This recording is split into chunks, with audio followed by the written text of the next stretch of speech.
Greetings, everyone, and welcome to episode 80. Hard to believe we are already at 80 of Teaching Tales, the podcast totally devoted to sharing stories from the world of education. It's been a couple of months. It's been a lot going on with COVID and school shut down, and this has kind of been on the back burner, but I am back, and I am super excited to share not just with one special guest, but I've got two special guests today, Nyree Clark and Tory Wadlington. How are you two doing today? Hello. So excited to be here today, Brent, and with everyone. Definitely, I do know Tory, so it's always a pleasure to be with my partner in crime there. Yeah, we got all three of us are IAQ area Q members. Tory is now a board member, so yay! Congratulations. Which is super awesome. So we know each other, but for folks who may not be familiar, we'll start. Nyree, just a little background. Who are you? What do you do? What's your position in education? Hello. Okay, my name is Nyree Clark. I'm a curriculum program specialist for Colton Joint Unified School District. I started as a substitute teacher, became a teacher, and I have been in the district for 22 years. Through that time, I've only taught kinder to fourth grade by my preference because I like the littles. So I like teaching reading. I like teaching the little kids. I have also been a GATE certified teacher, reading recovery teacher, a teacher on special assignment, and our district pulls out small reading groups. And in the last 3 years, I became a curriculum program specialist for technology, which is basically like an ed tech TOSA at the district level. So it's been a great ride. And you see those bumps because, as you get a little stagnant in what you're doing, I change positions to kind of level up myself. So that's me. That's how we learn. We step out of the zone. So, all right, Tory, how about you? Hey, Tory Wadlington again. I've been working with the district for about 6 years, I think now. I started off as an aide, just a sub aide to get a job because my mom worked for the district. I knew it would be an easy job to get. Didn't have any aspirations to become an educator at all. Actually did not like school, was not the best student, but it's okay. I love it. I found a heart for special education, particularly with children who have emotional disturbances or disabilities, or behavior kids for some. Found a love for that. Been working with them for about 5 years, off and on RSP. Next year, I'll be going back to RSP for the kindergarten and first grade group. So I'm looking forward to that. And also, once I got involved with IAQ, I got more involved with the technology side of education and became the webmaster for my site, and also trying to kind of help out with the district and stuff as well too, with any technology trainings or anything I can go to. So that's where I am now. Awesome. Well, yeah. So for people listening, like Tory and I, we're actually in the same district. So not at the same school, but we're in the same district, and your principal speaks very highly of you, Tory. So good to know. I know you're in a challenging position, a very challenging position, and you're doing a great job from everything that I hear. So, well, I wanted, as we were saying before I started recording, like I'm excited about this because what we're going to talk about today is something that needs to be talked about. And with everything that's going on in our world right now, it's dominating the headlines. Unfortunately, the reason that it's dominating the headlines is because some horrible things have happened. But it's bringing about some great discussions. I mean, from the deaths of George Floyd and Breonna Taylor and Ahmaud Arbery, and unfortunately, that list. That's not everybody on the list of people who've been killed. Absolutely. Police brutality, and it's brought to the forefront inequality, racism that is just horrible. I mean, it is pulled back the curtain on something that is just absolutely horrible, and we need to talk about this. And as a white man, I'm white. I'm a white man, and right now I know the three of us are highly involved in Twitter. Our professional learning communities, we're learning so much. And right now on Twitter, there is a call to action of what can we do to make this situation better. And that's what I'm hoping to do with this conversation here, is using my platform, albeit small. I mean, it's like mom and dad are listening. It's like, I don't have millions of followers or anything like that. But if this can be a safe space for me to learn, because I've been reading from white fragility, I'm watching the documentaries, I'm reading blog. I mean, I'm educating myself, which I know is a step, that because I do enjoy privilege. And I'm recognizing more and more that I do, that other people do not. And I want to have an honest conversation again to hopefully, for anybody listening who may be in my shoes, who may be kind of thinking what I'm thinking, that this can help educate them. I was talking to you before we recorded, and for those of you who are listening, I saw it's Emmanuel Acho. He is, for anyone who is listening right now, I just highly recommend, go look him up on YouTube. He's a former NFL football player. He's now an analyst, and he started hosting. He's done 2 episodes as we're recording this, called Uncomfortable Conversations with a Black Man. Mm-hmm. And the first one is just him by himself, just saying, you know what, I want to set up a safe space to answer the questions that my white brothers and sisters are asking me. That, I mean, it's as simple of like, do I say Black or African American? Oh, yeah. Like because, and I'm going to be honest, you two, it's like when he said this, like, oh, thank you. Because I haven't known the answer to that question. And I mean, can I ask, I know what he said. May I ask you two, like, what's the right answer? Or for you two, like, what? Well, and thank you, Brent, for saying that safe spaces, because I think while we are all in this situation, we're all living through COVID, we're all living through these social injustices, that it is so important for everyone to find a safe space where you can explore these conversations. If you don't feel safe, you're not going to be completely honest. And this is the time to get honest. Yeah. This is the time for us to really self-reflect and see. So on that question about Black and African American, I tell you that I use either one interchangeably, usually African American.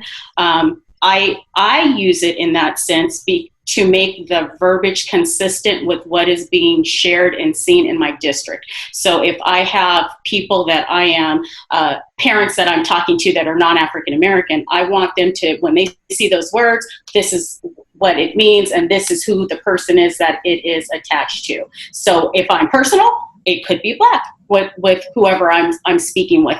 But professionally, I like to keep the same verbiage the same so that there's consistency there with the people that I support. That makes a lot of sense. I agree with Nyree. I'm the same way, whereas I'll use it more in a professional sense, maybe to kind of go with the district. And just like she said, if I'm talking to parents, I don't want to say, oh, there's that Black kid over there. I'd say, oh, the African-American student. It's an African-American admin. But if I'm comfortable and I'm around, someone else I know, I may use the term Black, just like Nyree would say. But I don't feel any kind of way if someone refers to me as, a Black guy or African-American guy, as long as it's in a respectful manner. Gotcha. I do feel like sometimes, I don't know, there's a little bit of a cringe factor almost sometimes when I hear other district people refer to students as Black, like there was a Black student outside, and it kind of just, I don't know, it's almost like a jab with it. It kind of comes off instead of, oh, there's an African-American student outside. So it doesn't really bother me, but I think in a professional sense, we should just stick to African-American.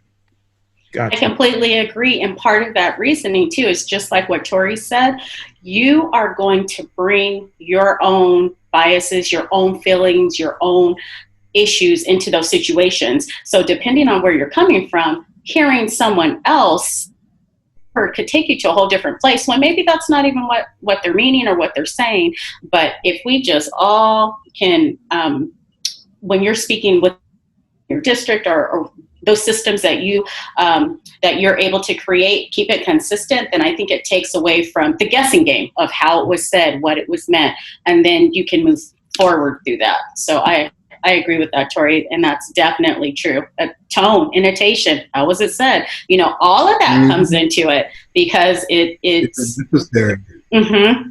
Do you have to point out the race, or is it like adding to the story, or because you said there's a student outside? Yeah, that's a great. And you said, Tory, was it respectful? I mean, like that's that. No matter who we're addressing, who we're talking to, that whether we're talking to a kindergartner, whether we're talking with a high schooler, whether we're talking with another adult, we want it to be respectful. I mean, that's what we're teaching our kids. Like, tone of voice is everything. Absolutely. We say this to kids all the time. It's not what you. All I said was no. What you said was no. There's a difference. It's not your word. It was the tone. So, and it was the roll of the eyes and all that good stuff. But thank you for that. I mean, because that's. I'm hoping anyone, like, I'm getting something out of that. I mean, consistency is what I heard you. Absolutely. Say, Absolutely. Consistency and respect, and it's not necessarily offensive or something. Like, it's just be respectful. Okay, that's fantastic. So as I was kind of prepping and getting ready for our conversation, and as I've been reading and the blog posts and the book, and everyone has a different story, and this whole podcast is about stories. And I mean, people learn by stories. I mean, we remember stories, and I think one of the dangers is assuming that, and as I've listened to people talk, one of the dangers is assuming that everybody has the same story. And whether those in the white community or in the black community, I mean, it's like that, assuming that everyone is lumped together and has the exact same story. I mean, our pastor right now in my church, I mean, he's been having similar conversations in safe space with African-American members of the congregation, and they haven't all been the same story, which has been a little, absolutely.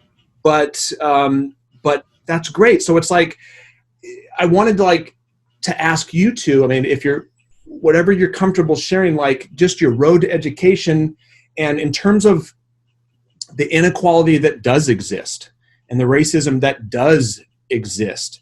Again, everyone has their own story, but is there anything that you guys want to share kind of with your story that others would get something out of? Well, I'll start.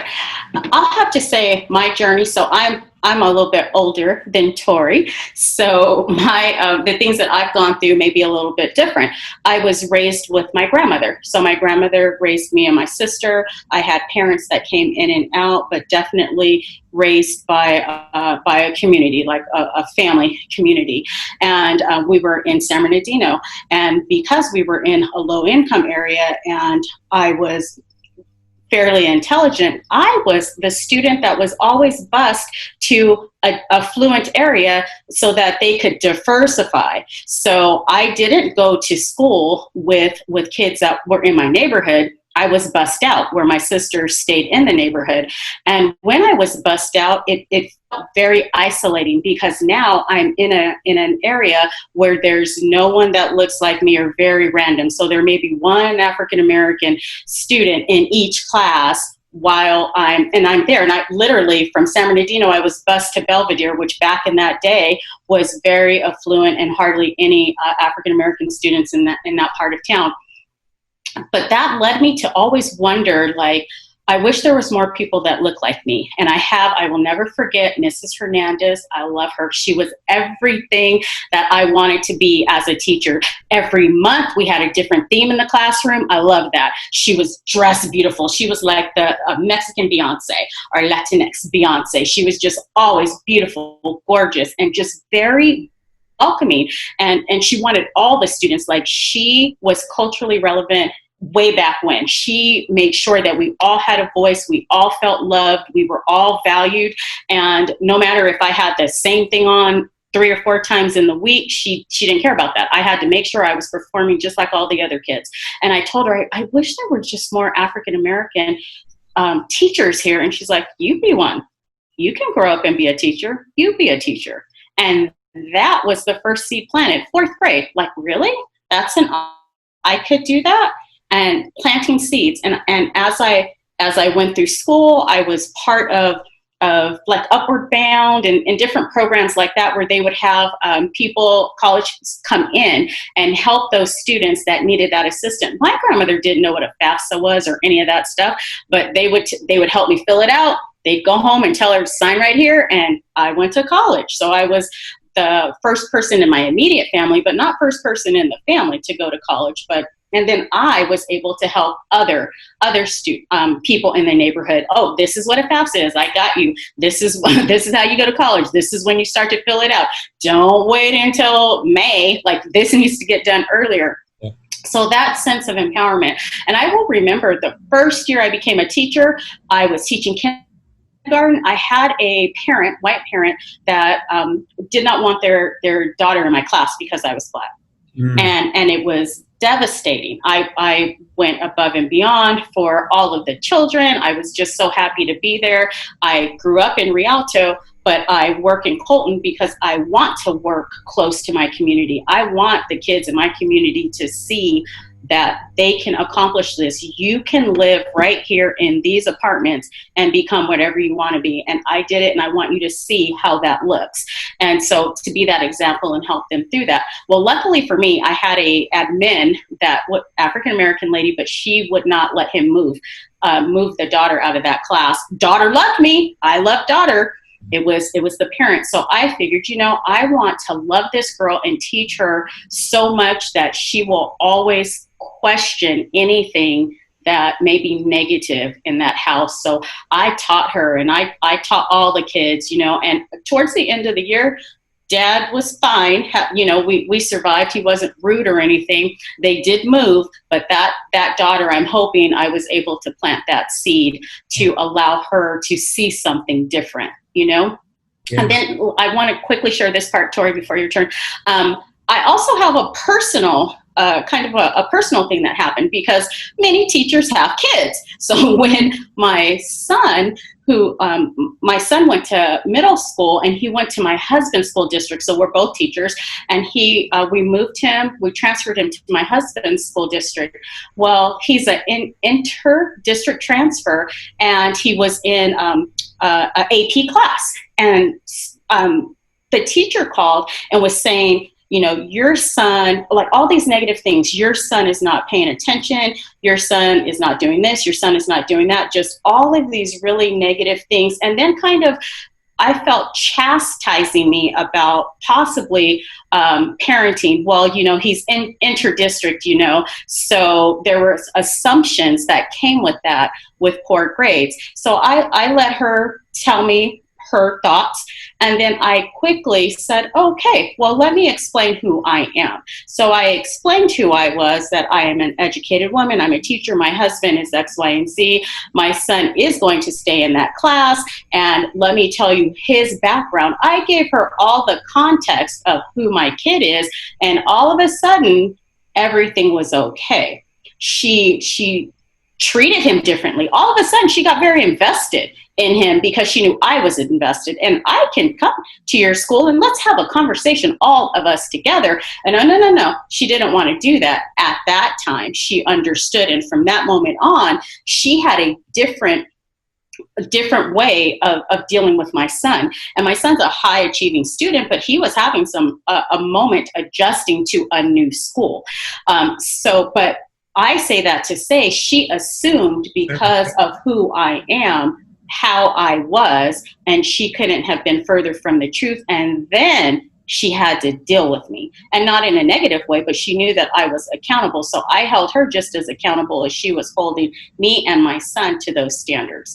And that does not always happen with other people, but that is something that consistently has happened with me and with my son. And my son is biracial, so my husband is Caucasian, and depending on which parent is dropping him off at places, we get a very different reaction and response to how my son is treated, and just from that as well. So I'll let you go, Tory.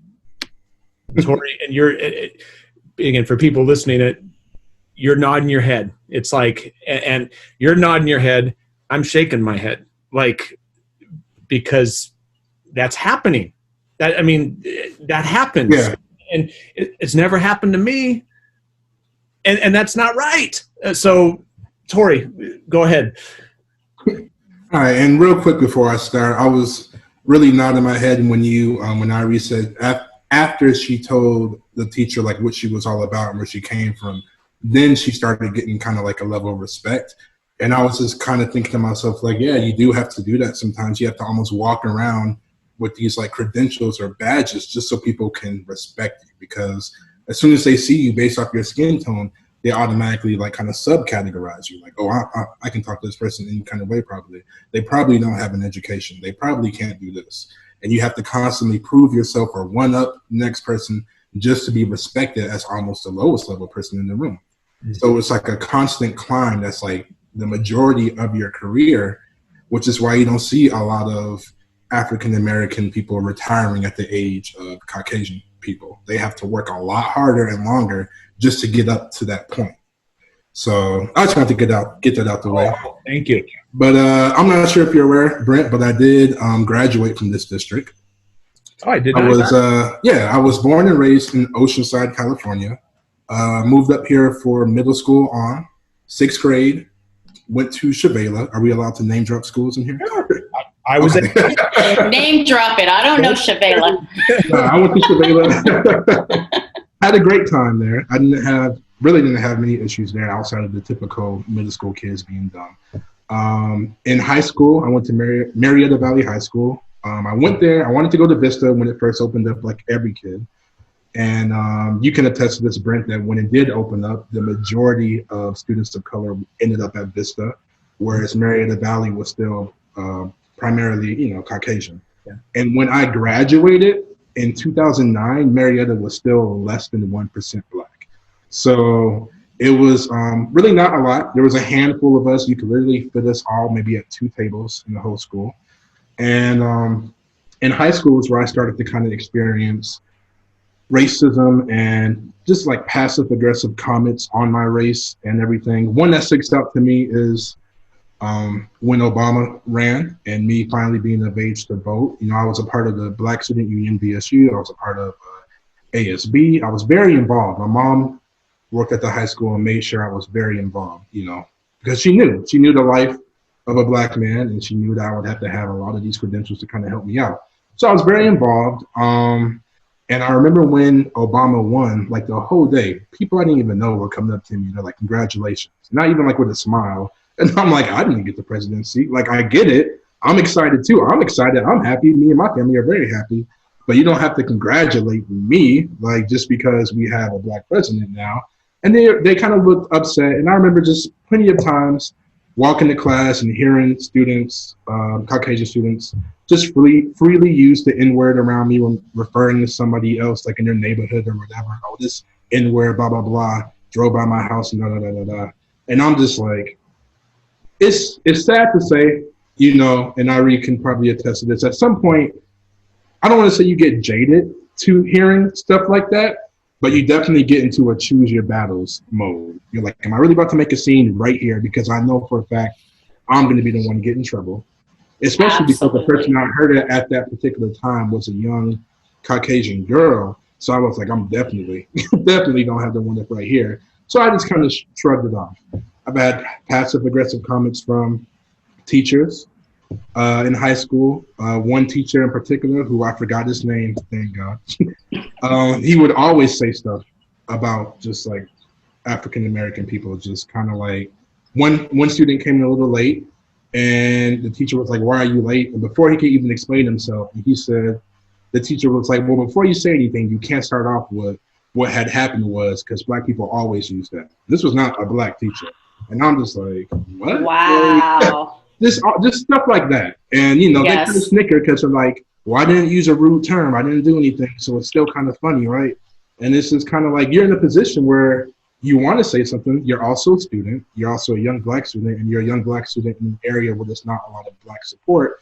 So you kind of have to calculate, like, how far am I really going to get if I say something? Is it really worth the hassle? Is anyone going to believe me? Or should I just shrug it off and just be like, whatever, I won't have this teacher again in a few weeks? So I will say everything changed for me when I graduated and went to college. And I went to the Grambling State University. Shout out, my favorite university of all time. Grambling State University, I'll say it again. It's an excellent HBCU. And for the listeners who don't know what the HBCU is, it is a historical Black college university. And they weren't created just for Black people to keep, Caucasian people out. They were created because Caucasian people were keeping Black people out of college. So they had to make their own. And so anyone can go there, and I recommend it. I loved it. And I feel like it was a huge culture shock. It was one jump going from Oceanside and like the North County area where it's a pretty diverse group, down there. So you got, because it's so close to San Diego, there's a lot of Latinx is the correct term, correct? All right. There's a lot of Latinx people. You still have your Caucasian people because you have the beach and stuff. So you have surfers, a lot of people in the military out there, and a lot of African Americans. So I had a lot of friends of every race down there, and I was kind of cool with it. And then in Murrieta, like I said, there really wasn't a lot of people. I had white friends, and they were fine. They were cool. They weren't doing anything crazy. They would protect me if something happened. But when I moved to Louisiana and went to an HBCU, it was not only a culture shock because I was surrounded by all Black people, which I loved.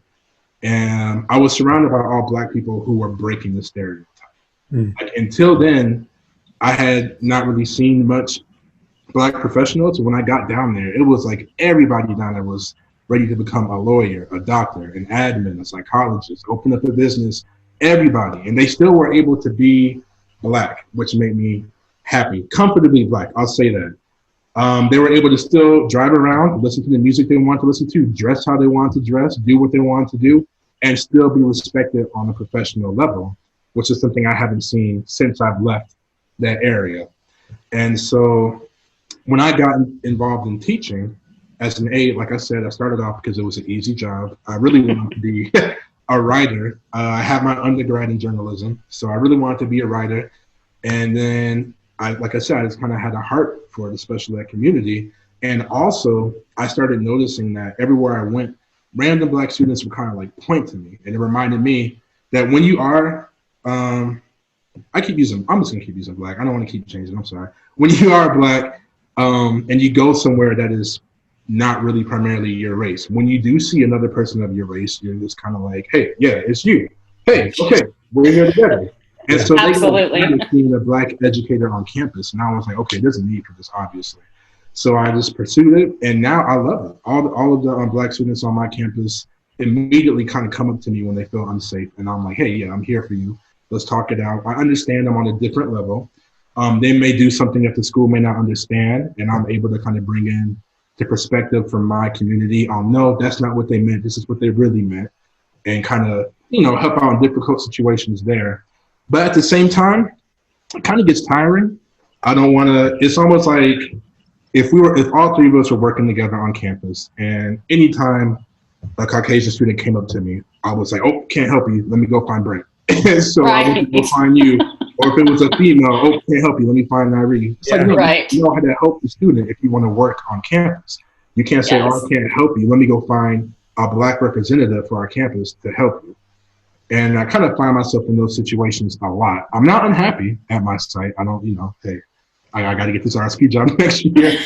But it is, and it's no fault to them. They love me, they respect me there, and I understand. But that's why there's like such a need for more educators of color. There's only, if I'm correct, there's only 3 or 4 of us on campus who are Black. And I'm the only teacher, and then one's a counselor, and then one's an aide, and then one's a behavioral therapist who's there kind of off and on. And so that's it. The rest are all, white, and you have some Latinx sprinkled in, a few, the Asian community sprinkled in. But one thing that made me notice the main difference, one quick story or two. Once I left campus to get lunch and I came back, and as I was trying to get in, this is not the first time this happened either, a parent stopped me and they're like, "Hey, can I help you?"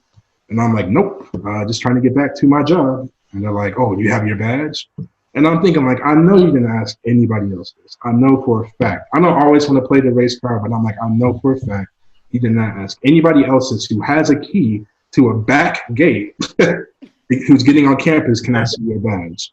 And so I was like, I said no. And I just opened the gate and I went in, and they were just kind of like upset. And then also on top of that, I feel like I have to dress a certain way, whereas other teachers can come in hoodies and sweats and shorts and stuff like that, and it's fine, it's casual. But then when I do it, it's streetwear, or oh, it's hip hop. Oh, Tory, that's cool. You look like Fresh Prince. And it's like, I'm just trying to dress. I don't look at you and say you look like, I don't know. I was trying to think of I don't know. I don't know. Like, I don't say stuff like that. Hey, you looking like Jim Carrey today. No, it's just an outfit, and it shouldn't. My race shouldn't, and my outfit shouldn't make some type of, symbol to you. So that's kind of been my experience. Less in IAQ, I've learned. That's a pretty good diverse group, and I've learned a lot of respect there because we're already like in our own subcategory of nerds, to kind of say we're all kind of getting along together anyway. And that's why I love IAQ so much and Q so much, because I've been so respected and welcomed there. And ideas like this and equity in action, shout out, it's all it's welcome. Everyone's like, yes, let's do it. Let's fight these stereotypes. Let's bridge these gaps. So yeah, I talked way too long. Sorry. No, Corey, I love it, because when you said that about clothes, it just made me see, Brett, you probably don't know this, but for the African American woman, when we're thinking about job interviews, one of the things that we have to think about is, how is your hair going to be? Usually before a job interview, I make sure that it is straight and it's all tucked under so nicely to make sure that when you're interviewing, hopefully they can see past your color and they can see you and your words. Because coming in with your hair braided, or if it's in a very wavy, curly pattern, can have annotations that you have no idea of what their context is with that. So there's that.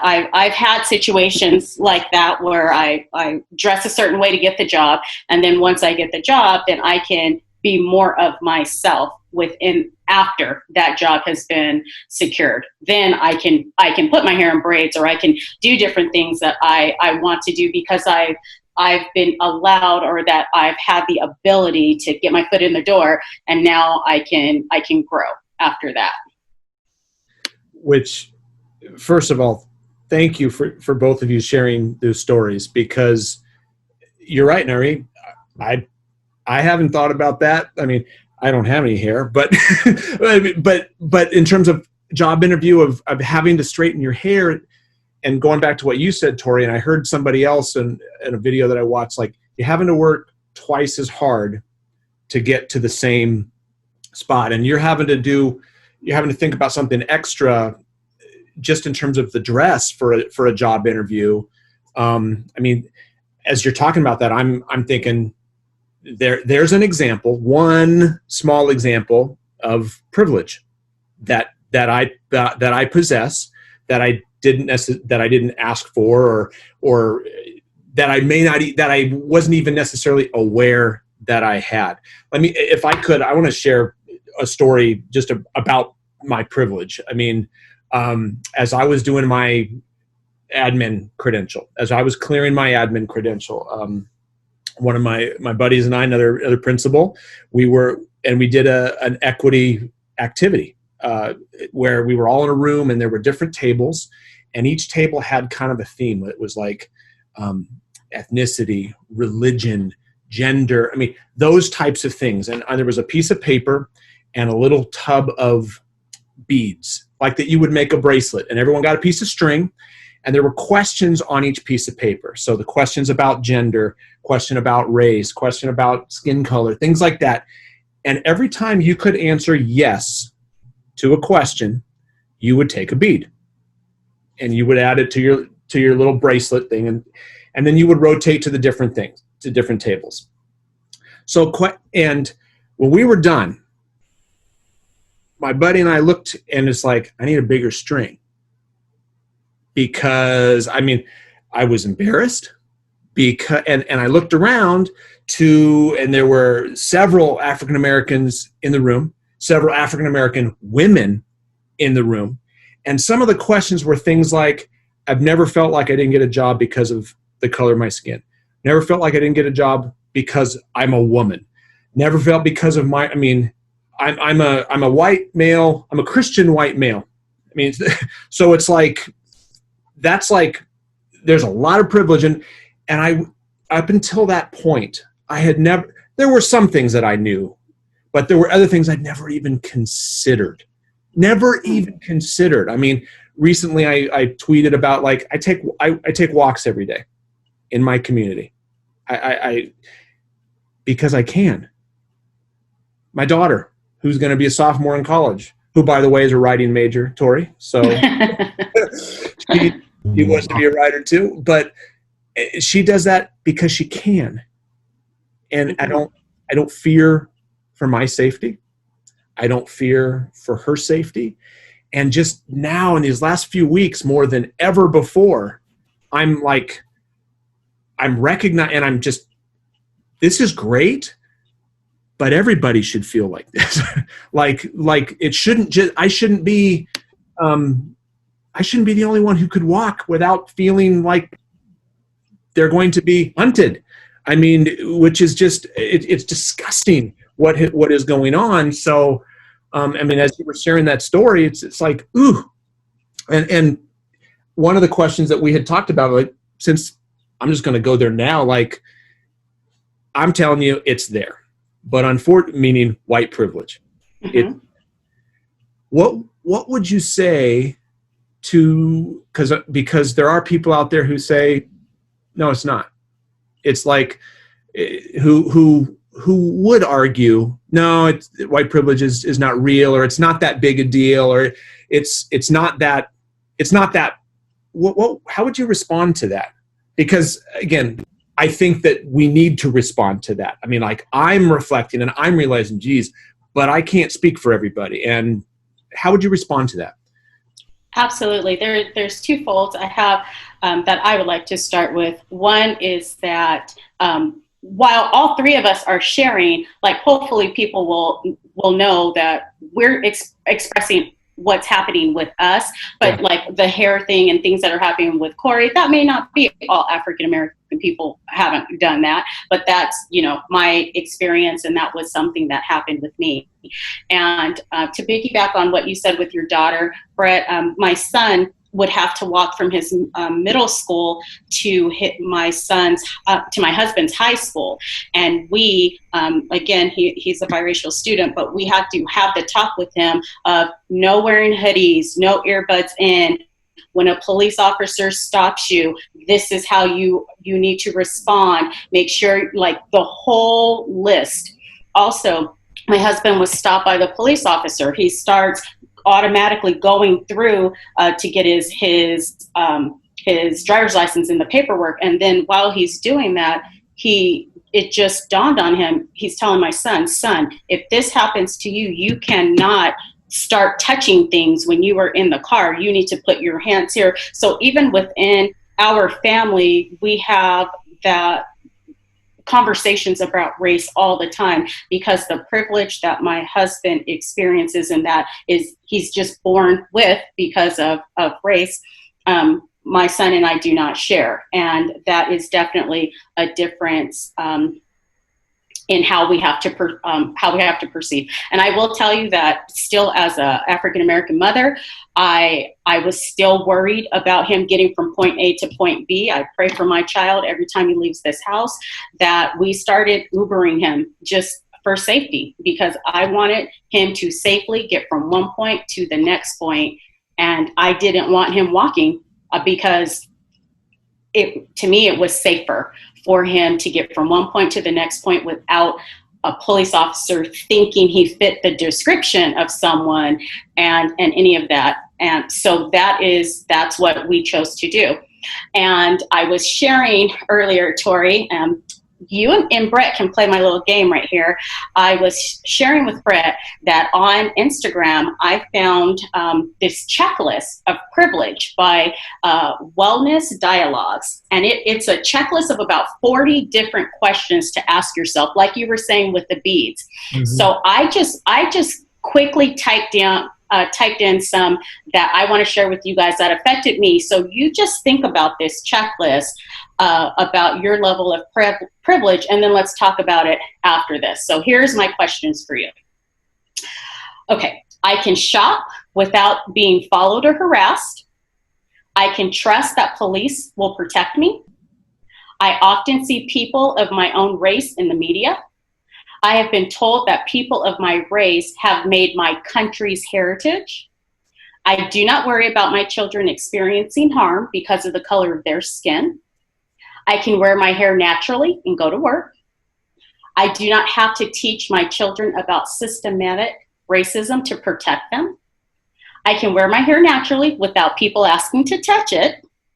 I can speak without comments on my articulation. I am not asked to speak on behalf of my entire racial group. I do not have to change how I speak in a professional setting to be respected. I can speak out in a meeting without being feared or isolated or disconnected.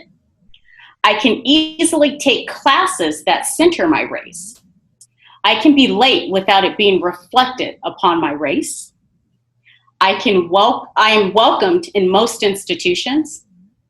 I can expect the arts to reflect my race. I can assume a leadership position somewhat easily. Like, these are just some of them. If you don't feel like there is a such thing as white privilege, you really have to be able to self-reflect and check your biases, because it's there. And it is not to say that Caucasian and white people are bad. It is saying that there are just some privilege you have. So now that you know that you have it and you can respect it, recognize it, what are you going to do with it? Like, what can you do to move forward with it? How can you use it for good? You know what I mean? Like, how can you use it to affect and impact other people? Because I would answer yes to every single one that you just read. And I'm a no on every single one. Yeah, I'm a no too, especially when you said the articulation piece. I was thinking about that earlier. I'm like, I always get that. Oh, you're so well spoken. Oh, you're so. Oh, yeah. And I'm like, okay, thank you. I didn't know if you expected me to just be like breakdancing in the corner or something, but absolutely. Like, I have an education. I have my master's degree. I've been, I'm working hard. I'm a part of different boards, different organizations. But yeah. I think, gosh, I'm so glad that you shared that, Nyree, because I think it's such a perfect example for, and again, I didn't ask for that. I didn't, and I've heard it's like, you don't have to feel guilty because it's not, but you need to acknowledge it. Absolutely. And then and if there's something in your power to make it so that you could answer yes to those questions, then do. And again, that's kind of the hope with this conversation, because for anyone listening who's like, no, it's not real. It's like, did you answer yes to every one of those? Like me? Absolutely.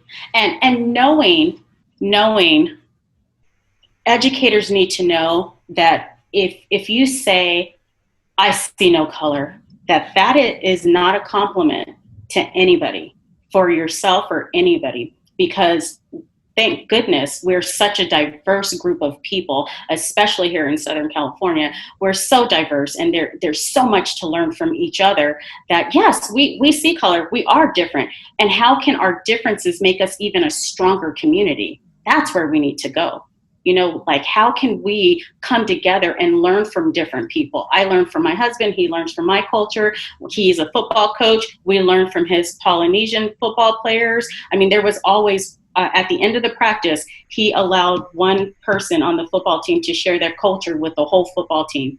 So at the end of every practice. So those students were so strong with each other because they knew where they were coming from. They knew what drove them.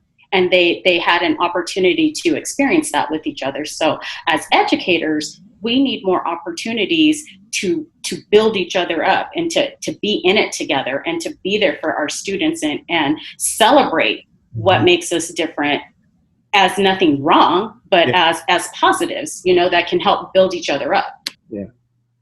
Yeah. It's not, I don't see color.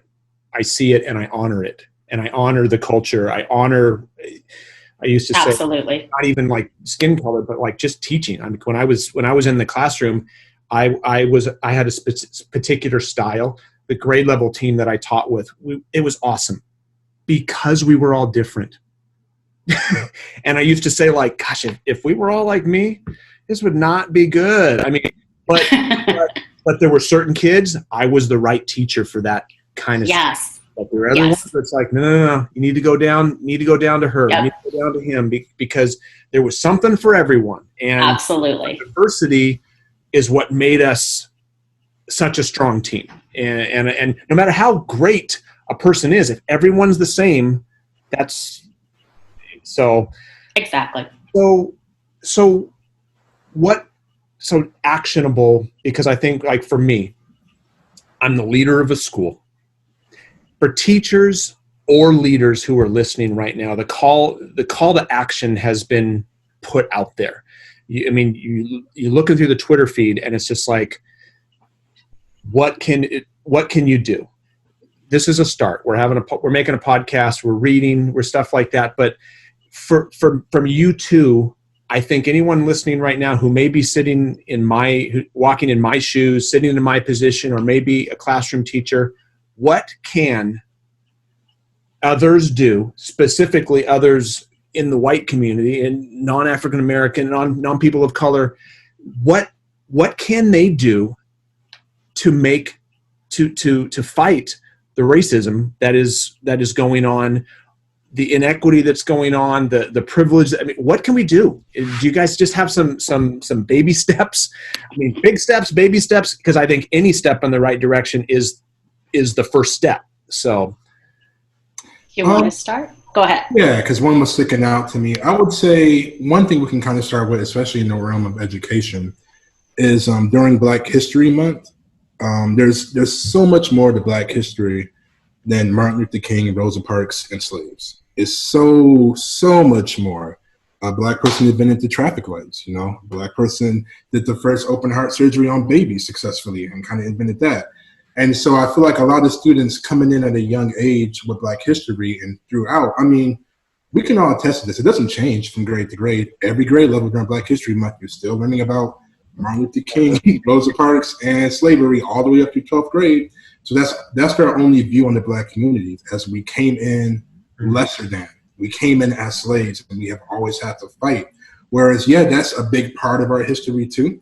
But there's also another bigger part of the history where we've come in and we've kind of like set the path for certain advancements in medicine and science and technology. And I think if people are taught that growing up, then they'll naturally not see, I would hope they would naturally not see African-American person as lesser than, because they won't see them and be like, oh man, the Black person, slavery, oh man, I should treat them this way. It's like, oh man, a Black person. Oh yeah, one of them invented this in medicine. Oh, that's cool, And it's just a different way of looking at them. Whereas in other history, you don't just hear about how Caucasian people suffered and where they started off. And it's just all these great things they've done. And so you naturally see them as great people, Same with like history for Latinx people and just all of that stuff. I think there needs to be a lot more deeply rooted. They should invite African-American speakers to come speak at schools. I'm tired of kind of walking around and seeing the same Martin Luther King coloring page every single year, and that's Black history. That's it. We did that, and we watched a little PBS special on YouTube. All right, cool, let's move forward. It's like, nah, have somebody come in who can really, really teach Black history that's outside of the norm so that they have a different perspective on what the Black life is like. And I think that's one way to really start. You have a follow-up, Nyree? I didn't really have a follow-up.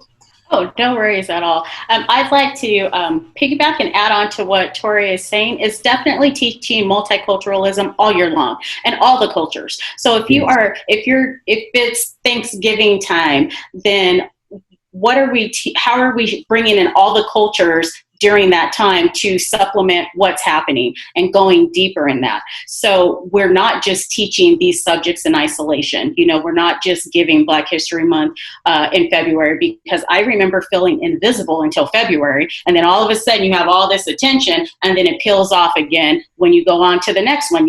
January, you're like, oh, okay, it's time for, my Asian American friend is going to get some recognition now, and then it'll be my turn next time. But then outside of that, you don't have that. So teaching that multiculturalism embedded throughout everything. And that is going to mean us teachers working together to find those supplemental resources and looking on Twitter and finding, connecting with our equity group. We have resources on different books for students that are multicultural all the way up. So doing that, working with the community, like Tory said, bringing in people, bringing in your parents that could be, that can help to add context. Also, like you were saying, Brent, we're all reading, and we're reading from the perspective of what we need. So what you're reading, Brent, is probably different than what I'm reading, but we're still reading. So having those conversations and seeing like, hey, what are you learning? What am I learning? Doing book talks. I signed up for a book talk with Midnight Pedagogy on culturally relevant, responsive teaching. Amazing, on your own. So looking for those resources and maybe doing book studies with your grade level, or if your school. I have in our district, we have elementary principal, shout out to Jessica Gomez, that leads the way at doing book studies with her whole staff. So that staff is strong in those strategies and those thoughts and feelings moving forward when the kids come. They always do it in the summer. And then when the kids come back, they have those strategies to build on.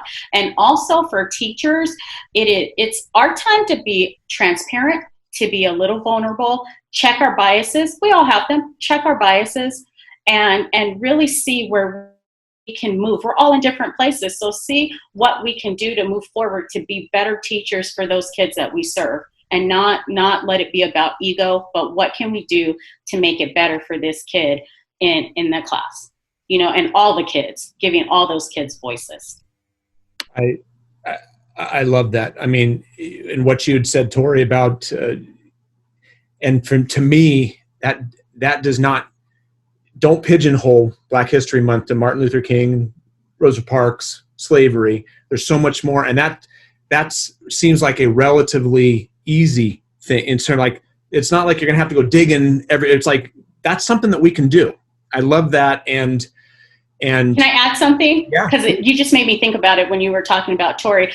What Tory said is that you want people to see African Americans as humans. That's part of the problem that we're having with all this social injustice, is that we're not being valued as human beings. And we do that during literature.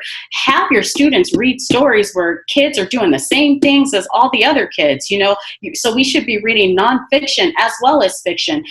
They should be able to see strong African American characters that are superheroes, that are in these different areas where they're being regular people, not struggling. So yes, that was the hard part about Black History Month, is when it came, everyone's going to look at you and it's going to be slavery, and it's like a downer. It's very depressing, because that doesn't make anyone feel good either, at our time. But what about reading some stories where we have characters that are strong and vibrant and problem solvers, and they're seen as people? That's going to help humanize us, because for some people, we just aren't. Unfortunately, we are not seen that way. And if we can start with the younger generation and start giving them those literatures of all the cultures where they can see all of themselves as being humans and being people and seeing the commonalities that we all share, that will make a big shift as well. Yeah. When you'd said like, make it a year-long thing and not just, that reminded me, I remember, hearing one of the teachers in our district talk about her son. Like, my son hates the spotlight. I mean, like he does, like Friday Flag Awards and stuff. Like, he didn't want to get those awards because he doesn't want to walk up on stage. And Mine too. and that just reminded me of one of the African American teachers in our district was talking about her son, and during Black History Month, kind of like you had said, Tory, like everyone's pointing at you, like, oh, there's somebody who looks like the spotlight was completely shined on for that, and it's like some kids don't want that, like at all. And just so, what a great reminder of if we can celebrate those cultures all the time. And what you said too is you use that word, like I think you said uncomfortable. That's for me, like my takeaway for what I've been reading, and we're doing, our district is doing, I mean, Tory, you probably saw the email come through, like white fragility. We're doing a district-wide book study. Admin had already been on this road doing that, and I'm telling you, like, I've got my wife reading the book right now, and it's uncomfortable. Oh, yeah. And just because I'm reading stuff where it's like, oh, I never thought about that before. And I think what I would just say for anyone who's listening to this right now, who is perhaps in a position like me, embrace the discomfort, because we say it to our students all the time. Absolutely. Growth mindset. This is how you grow. It's going to be hard. Yep. Are we willing to do it? I mean, and again, that's so much easier said than done, but we got to practice what we preach. Absolutely, Brent. We grow in discomfort. You know, we don't grow when everything is fine and even. We grow when we're uncomfortable, because we want to get comfortable again. Yeah. So we work on the things that will help us get to that comfort level. But can you just imagine, like right now, we're probably almost all of us very uncomfortable. And if we're learning and growing, can you imagine what we're going to be able to create and the shifts that we're going to be able to make for these students and for each other? Like I'm just so excited about what can be. Oh, yeah. Sure. From what we're talking about in terms of equality and racism.